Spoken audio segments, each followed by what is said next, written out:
Bismillahirrahmanirrahim. Subhanaka la ilma lana illa ma 'allamtana innaka antal alimul hakim. Wa qala rabbi shrah li sadri wa yassir li amri wahlul 'uqdatam min lisani yafqahu qawli. Assalamualaikum warahmatullahi wabarakatuh. Alhamdulillah, selamat datang ke kelas Bahasa Arab tahun 6, kelas PDPR Ustaz Nur Hafiz. Harap semua bersedia dan tumpukan perhatian, insya-Allah. Sebagaimana yang kita belajar tajuk-tajuk yang sebelum ni, kita hari ini kita akan belajar sambungan daripada al-ashkal haulana. Al-ashkalu haulana. Maksud dia apa? Maksud dia bentuk-bentuk di sekeliling kita. Dan dalam tajuk ni, kita hendaklah menghafal beberapa bentuk supaya kita mudah untuk menjawab beberapa soalan yang berkaitan dengan bentuk-bentuk. Sekiranya kita tidak hafal bentuk-bentuk, maka kita tak dapat nak menjawab soalan pasal bab ni, tentang bab ni. Okey, bila kita tengok gambar-gambar yang dekat atas ni, kan? Gambar-gambar yang kat sini ada beberapa bentuk. Kalau kita tengok bentuk ni, adakah kita dapat hafal? Adakah kita dapat sebut dengan baik? Kalau kita dapat sebut dengan baik satu persatu bentuk ni, maka Alhamdulillah kita dah hampir menguasai tajuk ni. Tapi kalau kita masih lagi blur-blur je kan, kita kena balik semula ke awal tajuk ni untuk kita menghafal beberapa bentuk-bentuk dia. Okey, yang pertama, kalau kon. Ini hanya ulangan dulu. Kon, apa dia? Kon, tajuk dia apa? Makhruti. Makhruti. Kemudian cube. Cube apa dia? Cube muka'ab. Muka'ab. Kalau sfera. Sfera apa dia? Sfera kurawiyun.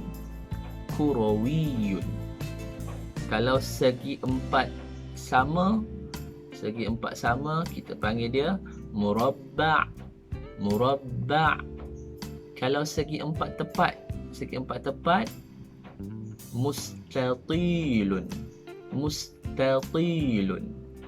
Kalau bulat adalah dairiyun. Dairiyun. Dan segitiga kita panggil dia musallas. Musallas. Musallas. Segitiga musallas. Jadi barang siapa yang tak hafal lagi tajuk ni, kamu kena hafal bentuk-bentuk ni. Kalau dah hafal, Alhamdulillah. So hari ni insya-Allah kita pergi kepada harful jar. Harful jar. Ini sebelum cuti pun kita ada belajar sikit kan. Harful jar. Ma makna harful jar? Harful jar adalah kata sendi. Dan hari ini kita akan belajar 3 sahaja. Iaitu yang pertama adalah fi, yang kedua adalah ala, dan yang ketiga adalah bi. Fi, ala, bi. Fi, ala dan bi. Ma makna fi? Fi maksud dia adalah di, ataupun pada, ataupun dalam. Biasanya ayat untuk ni kita buat di ataupun dalam. Dalam. Ma mana ala? Ala maksudnya adalah di atas. Ala maksud dia apa? Di atas. Ala maksud dia di atas. Ma makna bi? Bi maksud dia dengan. Bi maksud dia dengan. Bi maksudnya dengan.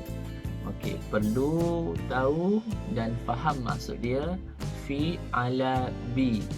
Fi di pada dalam, ala atas, bi maksud dia adalah dengan. Seterusnya, kita tengok ayat fi. Ayat fi. Pada gambar ni, al-mimhatul murabba'atu fil miqlamati. Al-mimhatul murabba'atu fil miqlamati. Mimhah tu cuma nampak, tengok tu. Ni mimhatun. Pemadam. Pemadam segi empat sama berada di fi, di dalam, dalam miqlamah. Miqlamah ni maksud dia apa? Miqlamah ni maksud dia pencil box. Itu cara kita nak menggunakan harfu jar, iaitu fi, fi dalam ayat. Mimhatul murabba'atu fil miqlamah. Seterusnya ayat ala pula. Ayat ala pula. Macam mana? Al-miqlamatu ala tawilatid dairiyah. Al-miqlamatu ala tawilatid dairiyah. Miqlamah tadi kita dah belajar. Pencil box ni, pencil box berada di ala, maksud dia apa tadi? Ala maksud dia atas, atas tawilah dairiyah. Ni tawilah dairah, meja bulat. Pencil box ataupun kotak pensel berada di atas meja bulat. Itu maksud dia. Macam tu cara kita menggunakan ala dalam ayat. Seterusnya B. B ni biasanya dia terus bersambung dengan kalimah yang lain. Cuma nampak ni B. Dia terus sambung. Arsumu khattan bil mistaratil mustatilah. Arsumu khattan bil mistaratil mustatilah. Saya melukis garisan. Tengok orang ni dia lukis garisan. B dengan menggunakan pembaris mistarah, pembaris mustatilah. Mustatilah mana mustatilah? Mustatilah maksud dia adalah segi empat tepat. Segi empat tepat yang ni.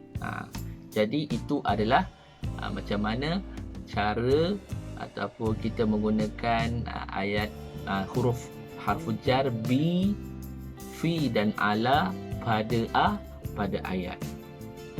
Okey, jadi kita boleh rujuk kepada ke buku ini, Mesra Digital tahun 6. Siapa yang tak ada boleh photostat ataupun saya akan bekalkan dekat grup Telegram tu nanti, insya-Allah. Kita buka muka surat 19. Tu musrat tu. Musrat ni. Musrat 19 ni. Okey. Kita tengok fi ala bi. Sila buat, isikan sama ada fi ke ataupun ala ke ataupun bi dalam kalimah-kalimah yang berikut. Kalau tak tahu maksud dia, cuba tengok dalam buku teks, insya-Allah ada. Kemudian di muka surat yang sebelahnya 19, musrat 20. Musrat 20 dia suruh tulis apa? Bina ayat yang betul berdasarkan gambar. Ayat yang betul berdasarkan gambar. Al-baydatul baydawiyah. Baydatul baydawiyah ni maksud dia, baydah ni maksud dia telur yang bujur. Telur yang bujur dalam peti sejuk, katakan. Dalam kita dah belajar. Dalam apa maksud dia? Peti sejuk salajah. Peti sejuk salajah. Suruh buat. Kemudian yang kedua, al-mistaratul mustatilah. Pembaris segi empat tepat. Berada dalam sebab, katakan. Dalam apa? Dalam kita dah belajar tadi. Dalam sebab apa tadi? Miqlamah ataupun miqlamati. Miqlamah. An-nardu muka'ab. An-nardul muka'ab. Nombor 3. Nardu ni apa? Dadu. Dadu cube. Dadu cube ni berada di atas meja. Atas apa? Atas meja maktab. Al-maktab. Al-maktabi. An-nardul muka'ab atas al-maktabi. Macam tu. Atas apa dalam bahasa Arab. Seterusnya al-qubba'ah al-makhrutiyah. Al-qubba'ah makhrutiyah. topi kun. Topi kun, macam mana kita kata? Di atas kepala. Ala kepala, ar-ra's. Ar-ra's, kepala. Al-mindadatul kurawiyah. Meja bulat. Meja bulat berada di, kita kata buku lah, buku Alkitab. Kitab berada di atas meja bulat. Boleh buat macam tu. Jadi insya-Allah itu saja. Sila buat dan hantar di grup Telegram. Sekian, terima kasih. Assalamualaikum warahmatullahi wabarakatuh.